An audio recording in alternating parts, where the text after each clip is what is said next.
You're listening to the Life Coaching Secrets Podcast, episode 232.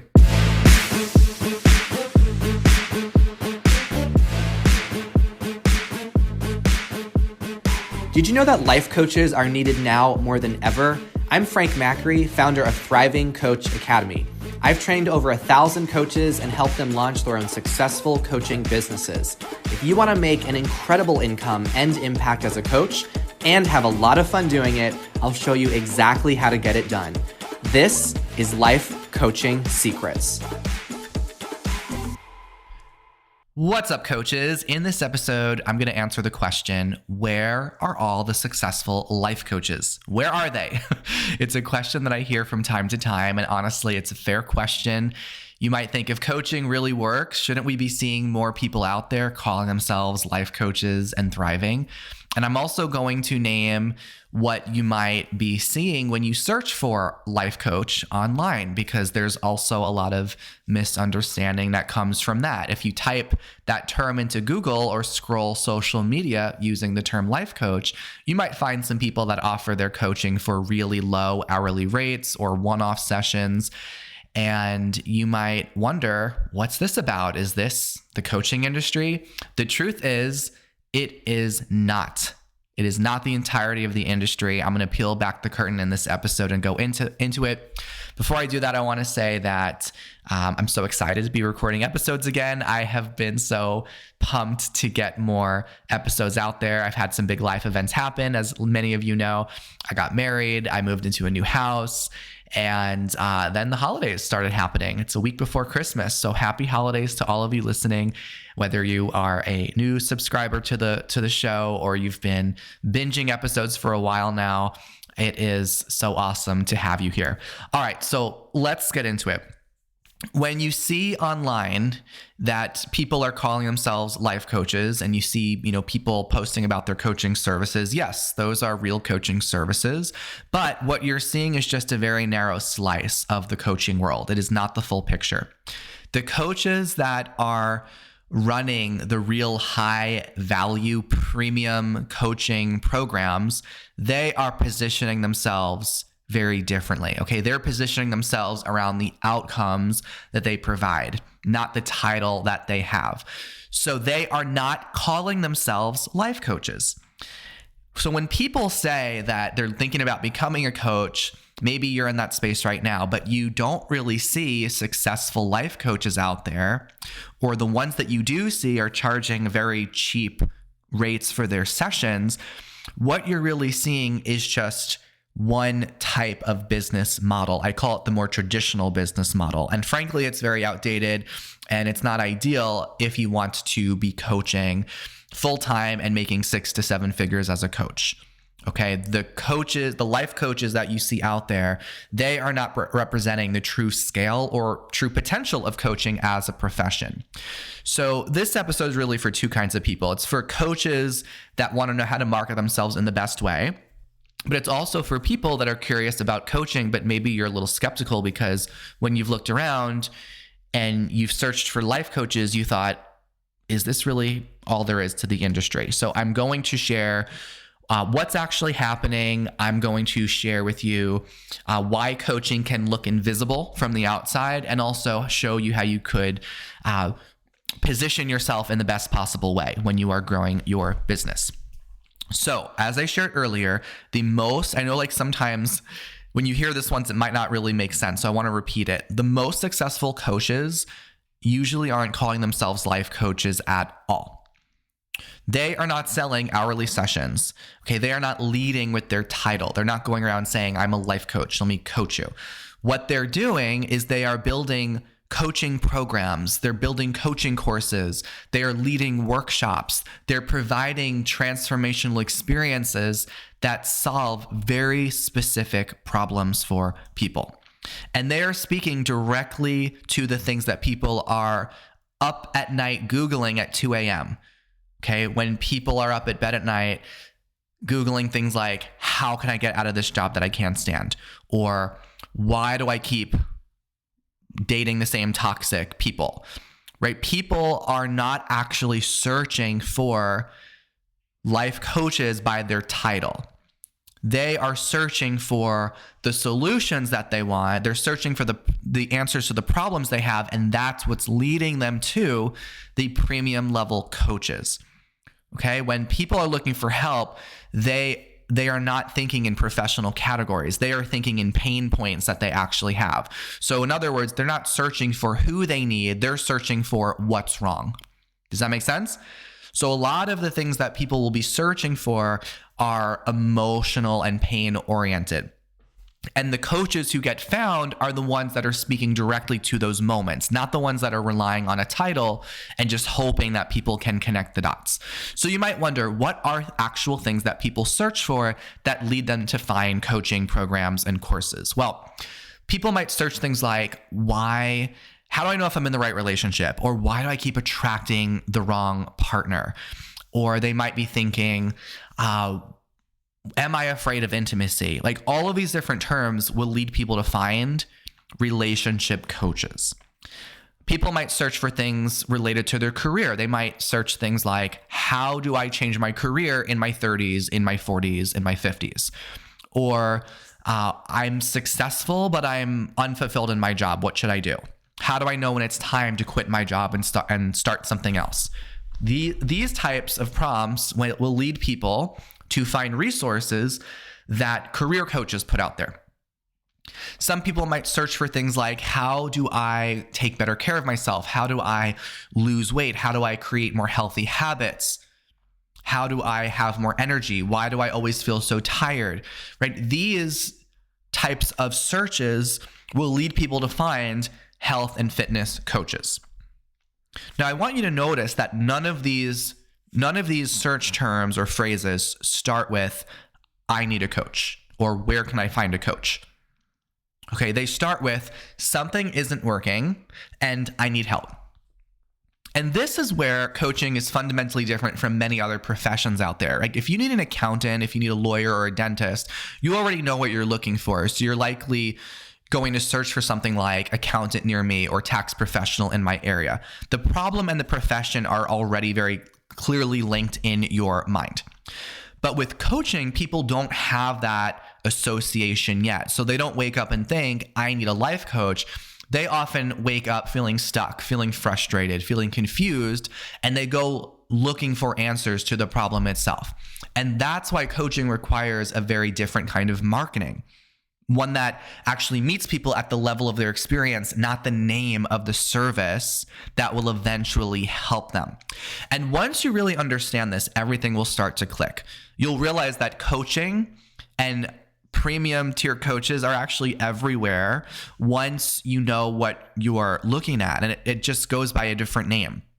So many of the 6 and 7 figure coaches, they are found through their coaching courses, programs, workshops, webinars, social media, their podcasts, and often the word coach is not front and center in all of that. What stands out is not their title, it's the transformation that they are known for helping people create. You following me here? Now, understanding this is going to set you apart from so many more generic life coaches that blend in and are not making a lot. They're not having a lot of income, but they're also not making a lot of an impact as well. So the skill behind the transformation that people experience, it's like the magic, the secret sauce is coaching, right? And some coaches who attach themselves and get so focused on their label, that is what's actually holding them back. It's kind of ironic, but sometimes the term life coach can become a trap in itself, right? When someone hears that term life coach, even though we as coaches might understand what we do, a lot of other people don't actually know how you can help them or the type of problems that you can solve or why they should care. So while the title can mean everything to us as coaches, it ends up meaning nothing to other people, right? One life coach might help people build up their confidence after a breakup. Another coach might help executives dealing with burnout. Another coach can help people reinvent their career. And these are all very different transformations, yet they're all hidden under the same umbrella, under the same term, life coach. So from the outside, it's not that people think coaching is ineffective. It's that they don't understand what they'd actually be getting when they hear that you are a life coach. So that's how just attaching yourself to the label could be a trap. And sometimes new coaches really cling to that label life coach because they hope it's going to legitimize their work. And when potential clients just kind of scroll past because they don't really understand how the coaching will benefit them, they're focused on what is keeping them up at night. So when that happens, some newer coaches might get a bit discouraged. And it's not because there's anything wrong with the industry. It's not because people don't need coaches. It's just about how you are presenting the work that you do, how you're presenting it. The issue is never the work itself. It's just the language that you're using, right? You want to use language that translates the value of coaching in a way that real people could recognize themselves in. I'll say that one more time. You want to translate the value of coaching in a way that real people could recognize themselves in. So you think about if someone's at point A and they want to get to point B. Coaching is like the vehicle taking them from A to B. But it's not the sign on the door. Okay. It's not like if we had a shop and it would just say life coaching, because people are just going to walk past that. Coaching is just the method that we're going to use to help people get from A to B so they can create change in their life and get results. But the mistake that a lot of people make is they assume that what is the name of the vehicle is what matters most for other people. And it doesn't. What matters is where it's going to take the person. Okay, it's the destination, not the label. That's what people are actually looking for. That's what they are paying for. So think about it this way. People don't care about where a transformation comes from or what it's called, right? They're not really caring about that. They just care that it works. They care that they'll get results. Coaching is the vehicle that's going to make all of this possible, right? It's the set of tools that you have that will create the results. It's the questions you'll ask, the rules that you're going to address when you do the rulebook coaching method with your clients. But that's not what's the sign on the door. So a lot of successful coaches don't really put life coach or the word coach in general at the front and center of their branding. They talk about the problems that they're solving or the outcomes that their coaching is creating. They talk about how they help people leave the jobs that they can't stand. They talk about the relationships that they help people get into. And once you can really understand this, it's going to free you up. You're not going to try and make this title carry the whole weight of your value that you have in the world. You won't worry anymore about whether the word coach is taken seriously, and you're going to start focusing on what actually matters, which is communicating clearly about the change that you help create. Okay. Now, a lot of people aren't walking around thinking in what I call coaching language. Sometimes I call it coaching ease. They are not describing their struggles in the way that us as coaches would describe their struggles. So often when we're having our weekly business mentorship calls in the academy, which all of our students get lifetime access to, I often help them with their marketing, their messaging, their branding. And some newer coaches will want to share in their marketing how they help people work on their mindset and uncover clarity and achieve their potential. All of these things sound amazing to us as coaches, but this is coaching ease, right? This is what makes sense to us, but it's not the language that really makes sense to the people that actually need help. This doesn't mean we won't do those things with our clients. It means that we're just not meeting them where they are, and we're not speaking the language that they're speaking. Right? There's a difference between saying, I help people gain clarity and unlock barriers in their mindset. There's a difference between that and saying, I help people change their careers in their 40s. One is vague and the other is very clear. But the work that you're doing is not changing. It's just the way that it's communicated. And when you can make that shift, it is often the difference between being invisible and being magnetic as a coach. Right? When you get this right, you're not going to need to convince people that coaching works. You won't need to explain to people what coaching is because they're going to feel understood before you ever explain your process. And you often won't even need to explain your process. The title will just start to fade into the background because people aren't responding to what you call yourself. They're responding to the relief that they feel when they realize, wow, okay, this person gets me. This person is actually going to help me. Now, a lot of people new to coaching assume that the way to run your coaching business is you call yourself a life coach, you set an hourly rate, and you meet with clients who want to talk about whatever they're feeling stuck on in their life. And to be clear, that traditional model, there's nothing inherently wrong with it. You can help people with that traditional business model, and you can absolutely make some money doing that. But this is where a lot of coaches get confused because they assume that this is the only way that coaching can look. And because they have that assumption, they think it's the only path to become successful. But I want you to understand that the reality is this hourly open-ended coaching creates a very real ceiling for you with your business because your income is just tied directly to your time and how many sessions you can physically hold in a week. And there's also no clear outcome that you're really selling. It's just you're providing people with support, with clarity. It's vague. And you might have a lot of people that are mildly interested. And with that mild interest, people will not be willing to pay that much because it's only something that's mildly relevant to them.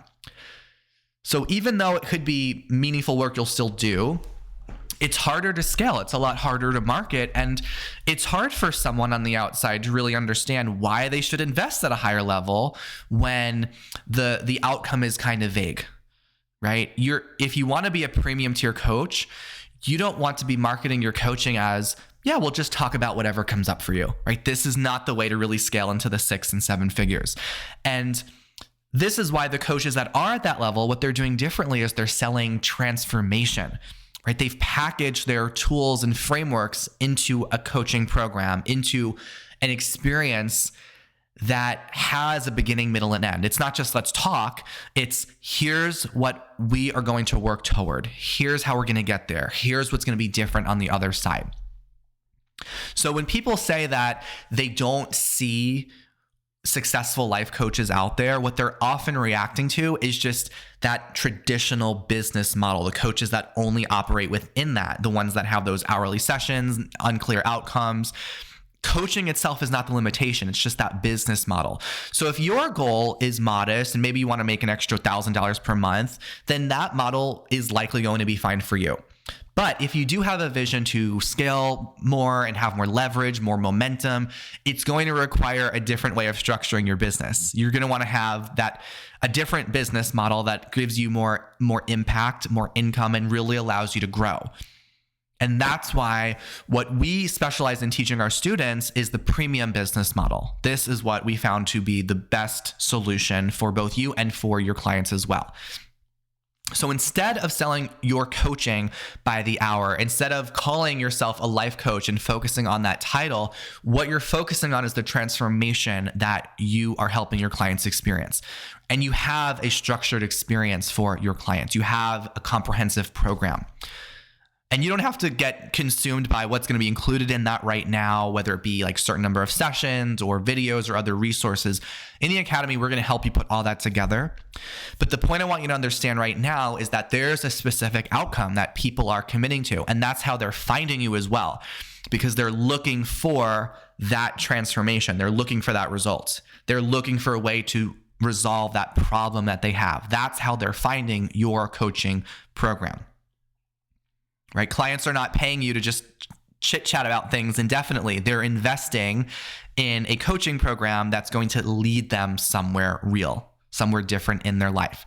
And by having this premium business model, this is really what creates more sustainability in your business. Most premium tier coaches, on average, their coaching programs sell for $5,000 to $10,000 per client. Again, that's per client. So I want you to do the math. All right, if you want to make $10,000 per month as a coach, you can sell hundreds of cheap coaching sessions, which is not fun, not scalable, will lead to burnout, will not attract the most dedicated clients. Or you can make that 10 times simpler and just have the premium business model, have a signature $5,000 program that addresses a real specific problem, enroll 2 clients per month, and you're at your 10K per month. If you want to have 20K, enroll 4 clients per month. So when you do the math, you realize how much simpler this is and how much more sustainable it is as well. You get to work with fewer clients. You also get to do deeper work. This is exactly how I ran my business, even well before I was training coaches. I would work with about a dozen clients per year, and they each paid on average about $10,000, $15,000 to work with me. So had a really good living doing that. And it was amazing. I attracted really dedicated clients. I got to really put my energy on a more intimate number of clients that I was working with. I wasn't working with hundreds of clients a year. And it was so much fun to run my business that way. So it's already proven. I've done this for a long time. I teach it to our coaches. They love it as well. And this is also the model. This is the business model that the most successful coaches in the world use. Right? All the 6 and 7 figure coaches, they have a premium business model. So you really want to make sure that you are learning this model if you want to stand out, be taken seriously, and have the success that you know that you want and you know you deserve as a coach. Okay, it is way more results driven, and this is a better experience for both you and also the clients that you want to serve. So the question that I want to end this episode on, instead of asking yourself, what should I call myself? Right? It's a very common question that a lot of new coaches have. What kind of coach am I? What should I call myself? I want to offer you a different question, one that's actually going to move the needle. Who are you helping? Who are you helping? Not in a vague aspirational way, but like in a real human sense. Think about, who are you helping? What does their life look like when they're stuck? What's going on for them? What problem do they have? What are they frustrated about? What are they looping on, like in their brains? What are they continuously looping around over and over? What are they ashamed they haven't figured out yet in their life? Speak to that problem. Articulate it in the way that your ideal client would articulate it. Be known for solving that problem. Don't be known for the title you give yourself. Be known for the problem that you help solve. All right. Don't think about needing to have this really fluffy, flowery way that you explain what coaching is on your website. I see a lot of newer coaches like to do this. They'll dedicate so much of their website explaining what is coaching and why it's so amazing. I mean, that's great for us as coaches. We love coaching, of course. But instead of doing all that, you can just focus on, here's the problem I solve. Here are the signs that you have this problem. And here's what's going to happen after we work together. That is so much more powerful than getting caught up in the label and the process. People don't care about the process, and they don't care about the title that you give yourself. They care about the results that they're going to receive when they work with you. So when you're able to articulate the before and the after of someone's experience, you no longer need to explain to people that you're a coach and what it is, because the value speaks for itself. And it really is kind of a paradox. That's why I wanted to make this episode, because you get so excited about becoming a coach. It's the best career path to have.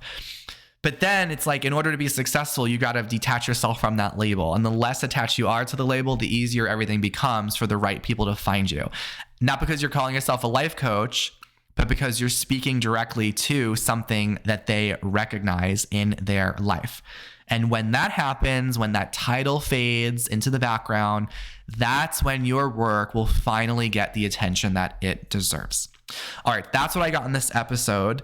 And we are about to kick off a brand new cohort in Thriving Coach Academy. Let's make 2026 be the year that you thrive as a coach. Head over to our site to learn how to get started right away. And before I go, I'm going to leave a snippet from an interview that I had with one of our coaches who's gone through our program, so you can hear a little bit about their story, some of their tips for how you can be successful as a coach, and also get the most from the Academy. So enjoy their story, and I will see you in the next episode. My name's Austin. I first discovered coaching when my management consulting firm offered an executive coach to come in and be like a supplemental service for all of the consultants. After I left that firm, I hired her personally and have been excited about making it my career journey ever since. I think what I was missing years ago in my career was a sense of fulfillment, because I looked 5, 10, 20, 30 years down the line in the industry that I worked in, and I didn't like what I saw in terms of what life looked like and what was important in life to, say, the people at the top. So after my very first weekend of training with Thriving Coach Academy, I enrolled my first client, my first paid client, the very next day. Then I enrolled my second paid client later that week. It's been more demand typically than I can keep up with ever since. I think a big shift that had to take place in my mind in order to finally enroll paid clients was to start trusting myself to really pursue this path, And then also to trust the knowledge and wisdom of Frank and the academy that he's built, and understanding that he has figured out how to build a thriving and an ethical coaching business that is valuable to everyone involved. A couple of months into the school, I opened up 8 spots for consultations. And within one day, I had 10 people telling me that they were interested and signed up for those consultations. Everywhere I go in my life, I'm meeting people that I can help. And like, that's a very empowering feeling. I never would have believed how quickly not only I could raise my rates, but that I would have to raise my rates based on the demands that I received once I started putting myself and my coaching out there. I've raised my rate to a point where I am making 3 times the hourly rate that I used to make when I worked in corporate strategy in tech. Coming into the academy, I had resistance around what it would actually look like to have consultations with potential clients and offer my services. Through my own courage and the trust that I have been able to place in the academy and the resources that Frank has developed and provided, I am finding so much unbelievable success in every consultation that I have. It's never felt easier to figure out how I can help someone and not even have to convince them of that, not even have to prove how I can help the people in my life who are coming to me looking for coaching. I mean, I never would have had it this quickly without the academy. I'm 25 and I first became interested in coaching at the age of 20. And the responses that I've gotten from people in my life when I share that interest has not always been necessarily understanding of how those two things would compute. But with Frank's training, it's helped me to understand that my age has nothing to do with my ability to coach. My coaching ability is based on factors that are intrinsic to my ability to connect with other human beings, to listen powerfully, to ask powerful questions, and push people to do incredible things. To hold ourselves back based on a factor like age that doesn't really determine how much value you can bring someone, it's not a good idea to hold ourselves back. I was doing it for too long, and sometimes in my head I think, oh, I wish I would have started earlier. If you are considering Thriving Coach Academy, reach out when you like before you feel ready. Like, reach out when you feel like you need help to understand how this can be real for you, because it really can be. And I've never been happier now that it's becoming real and has been real for me. My greatest piece of advice for a new student entering the academy would be to be coachable, because the more that we open our minds up to new mindsets and possibilities that may feel wonky, that may feel weird, all we have to do is be open to something that is perhaps different than what we've been doing. The coaches that I see who are coachable and really override a sense of ego of, well, I've already been a consultant, I know what I'm doing, and I'm smart and I can do this by myself. We can all figure it out, but we only have so much time in which to make an impact in the world. And people who are coachable make the biggest strides in their learning, their development, and they make the biggest impacts now.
Hey, would you like access to powerful coaching tools you can use on yourself and clients right away? For being a listener of the podcast, I'm giving you a VIP guest pass to get a sneak peek into my coach training program. Inside, you'll learn our coaches' secret tool they use to transform their clients' lives. And you'll also get a training on how to launch a coaching business. Just head over to www.thrivingcoachacademy.com/VIP to get started. I'll see you on the inside.